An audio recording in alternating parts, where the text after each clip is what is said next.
বিনিয়োগ ইউটিউব চেনেললৈ আপোনাক স্বাগতম জনাইছোঁ। চেনেলটো ছাবস্ক্ৰাইব, ভিডিঅ'টো লাইক, শ্বেয়াৰ, কমেণ্ট আদিবোৰ কৰি দিব আৰু যদি ফেচবুকত চাই আছে তেতিয়াহ'লে পেজটো ফ'ল' কৰি দিব। নমস্কাৰ বন্ধুসকল, আজি নিফটি গেপ ডাউন অ'পেন হ'ল আৰু তাৰ পৰা শাৰ্পলি তলত আহি আছে। আমি যোৱাকালি ভিডিঅ'ত এই বিষয়ে অলৰেডি আলোচনা কৰিছিলোঁ যে ইয়াত এডাল ইম্পৰ্টেণ্ট ছাপোৰ্ট আছে।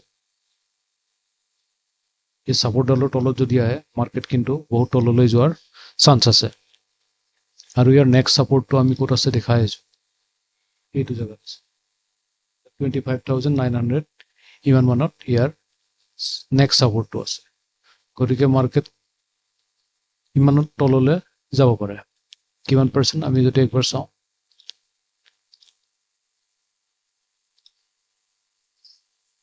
প্ৰায় 0.68% তলত আৰু যাব পাৰে। গতিকে ইয়াৰ লগে লগে আমাৰ গ'ল্ড চিলভাৰ যিবিলাক আছে, গ'ল্ড চিলভাৰো আজি শ্বাৰ্প ডাউনফল আহিছে, আমি ইয়াত দেখিব পাইছোঁ। আৰু গ'ল্ড আৰু চিলভাৰৰ ডাউনফল অহা মানে আমাৰ ইনভেষ্টমেণ্টবিলাক বাঢ়ি যাব। আমিও আজি গ'ল্ড চিলভাৰ চবতে আজি ইনভেষ্ট কৰিছোঁ আৰু আমি পাৰ্চেলি ইনভেষ্ট কৰি যাম। যিমান তলত মাৰ্কেট যাই থাকে আমি পাৰ্চেলি ইনষ্টলমেণ্ট হিচাপত আমি ইনভেষ্টমেণ্টবিলাক কৰি যাই থাকিম, ৰাইট। আমি নিফটিক দেখাইছোঁ কি কাৰণে, নিফটিৰ লগতে গোটেইবিলাকৰ সম্পৰ্ক আছে। নিফটি ডাউন মানে সকলোবিলাক ডাউনে হয়, আৰু মানে সকলোবিলাক ETF কথা কৈছোঁ, ETF বিলাক ডাউন হয়।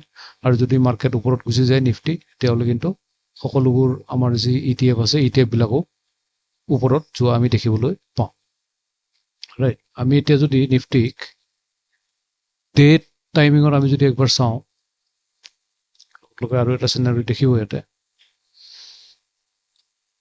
আমি যোৱাকালি ভিডিঅ'তে অলৰেডি আলোচনা কৰিছিলোঁ যে মাৰ্কেট EMAৰ ওপৰত ট্ৰেড কৰি আছে, আৰু EMAৰ তলত যদি আহে কিন্তু ই বহুত তললৈ যোৱাৰ চান্স আছে।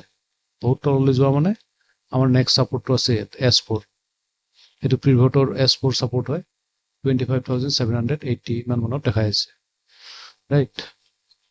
আৰু ইয়াত যদি ছাষ্টেইন কৰে কিন্তু মাৰ্কেট কালিও তলত যোৱাৰ চান্স আছে। তাৰোপৰিও আৰু এটা বস্তু আছে, এটা ট্ৰেণ্ডত মাৰ্কেট বৰ্তমান ট্ৰেড কৰি আছে, আৰু এই ট্ৰেণ্ডটো মই আপোনাক দেখাই আছোঁ।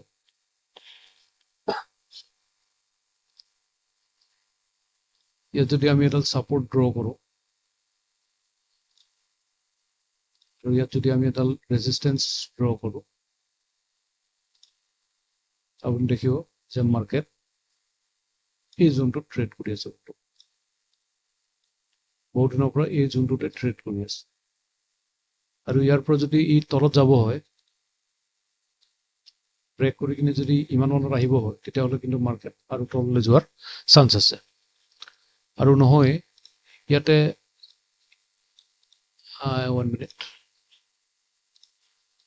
নহ'লে এইডাল যিডাল ছাপোৰ্ট আছে, এই ছাপোৰ্টডালকে ইয়াত ছাপোৰ্ট লৈ কিনে মাৰ্কেট আৰু ইয়াৰ পৰা ওপৰতো যাব পাৰে, ৰাইট। গতিকে আমি আজি মাৰ্কেট ক্লজিংটো চাম। যদি EMAৰ তলত হয় তেতিয়াহ'লে কিন্তু মাৰ্কেট আৰু তলত যোৱাৰ চান্স আছে, আৰু যদি EMAৰ তলত ছাষ্টেইন নকৰি কিনে যদি আৰু অলপ ওপৰত ইমান মানত যদি ক্ল'জ হয় আজি, তেতিয়াহ'লে কিন্তু মাৰ্কেট পজিটিভ ছাইড আমি কালি দেখিবলৈ পাওঁ। গতিকে আমি যিবিলাক আজি ETF আছে, ETF বিলাকো সকলোবিলাক আজি ডাউন হোৱাই দেখিব পাইছোঁ।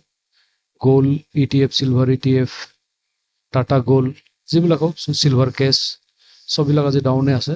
গতিকে আজি ইয়াত আমি পাৰ্চেলি ইনভেষ্ট কৰিছোঁ, আপোনালোকেও খুব সম্ভৱ ইনভেষ্ট কৰিছে। আৰু গ'ল্ড আৰু চিলভাৰৰ কথা যদি কওঁ, অল টাইম হাই ট্ৰেড কৰি আছিল গ'ল্ড আৰু চিলভাৰ বোথ, আৰু ইয়াৰ পৰা তললৈ আহিছে, কিয়নো যিবিলাক FII DII আছে তেখেতসকলে ইয়াতে নিশ্চয় প্ৰফিট বুক কৰিছে, আৰু প্ৰফিট বুক কৰাৰ কাৰণে তললৈ মাৰ্কেট আৰু আহিছে, ৰাইট।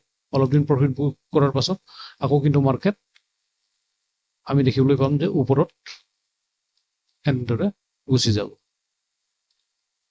গতিকে যিমান দিন তলত যায় ইমান দিন আমি পাৰ্চেলি বুক কৰি ইনষ্টলমেণ্টবিলাক আমি লগাই গৈ থাকিম।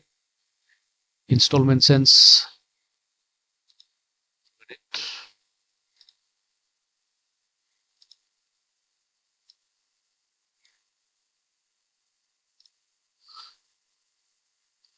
আৰু ইয়াৰ পৰা যদি মাৰ্কেট তলত যায়, দেখাই আছোঁ 1 মিনিট, ইয়াৰ পৰা যদি মাৰ্কেট এনেদৰে তলত যাই থাকে,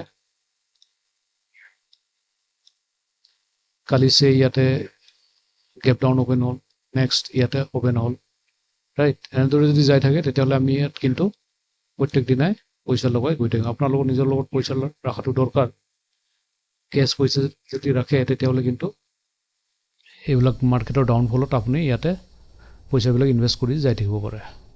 আৰু আমি আগতে বহুবাৰ কৈছোঁ, বহু ভিডিঅ'ত কৈছোঁ, আৰু আমাৰ ইয়াত এটা চুইং ষ্ট্ৰেটেজি অলৰেডি আমাৰ চেনেলৰ ভিডিঅ'ত আছেই, গতিকে তাত চাই ল'ব পাৰে যে আমি কেনেদৰে চুইং কৰোঁ। আৰু যেতিয়া মাৰ্কেটটো এনেদৰে ওপৰলৈ যাব তেতিয়া আমি কিন্তু ইয়াতে প্ৰফিটবিলাক বুক কৰি যাই থাকিম, এনেদৰে প্ৰফিটবিলাক বুক কৰি যাই থাকিম। ইয়াৰ বিষয়ে যদি আপুনি ডিটেইলকৈ জানিব বিচাৰে তেতিয়াহ'লে আমাৰ চেনেলত ভিডিঅ' আছে, ভিডিঅ'টো চাই ল'ব আৰু আপুনি সহজে ইয়াৰ পৰা 4-5% মান্থলি ইনকাম কৰিব পাৰিব। গতিকে এইটো ৰাতিপুৱাৰ ভিডিঅ' আমি চাওঁ আৰু ভাটিবেলালৈকে কি হয়, আৰু আমি এটা ভিডিঅ' দিবলৈ চেষ্টা কৰিম। তো বৰ্তমানলৈকে ইমানে। See you guys in the next video. Till then, take care. Bye bye. See you.